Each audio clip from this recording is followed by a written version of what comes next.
तर झालं काय माहिती आहे का, की मी सहज गॅलरीमध्ये उभारलेले आणि मी हे पाहिलं. तर मस्त आता शाळांना सुट्टी आहे, तर त्या शाळेच्या स्टेजवरती आमच्या इथेच कोणीतरी मस्तपैकी छान ते धान्य वाळत घातलं होतं.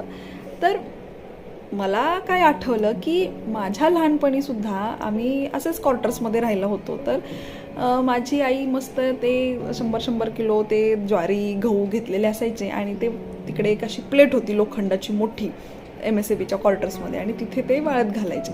आणि मग काय व्हायचं ना, दुपारी आम्ही खेळत असायचो किंवा कधीतरी आपण एक मस्त झोपलेलो असायचो आणि त्याच वेळी एकदम असं आभाळ वगैरे भरून यायचं आणि आमची पटकन उठायची, चला चला चला ते भरायचं आहे चला.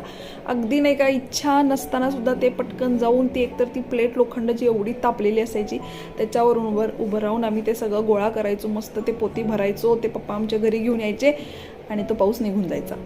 असं आमच्या बाबतीत खूप वेळा झालेलं आहे. मला अतिशय राग यायचा, मला असं वाटायचं कशालाही धान्य घेऊन ठेवतात. पण मला आज कळतं, जेव्हा मी ते नाही का 5-5 किलो 7-7 किलो आपण ते धान्य आणतो आणि ते दळायला देतो ना, तेव्हा कळतं की धान्य साठवण्याची किंमत काय असते.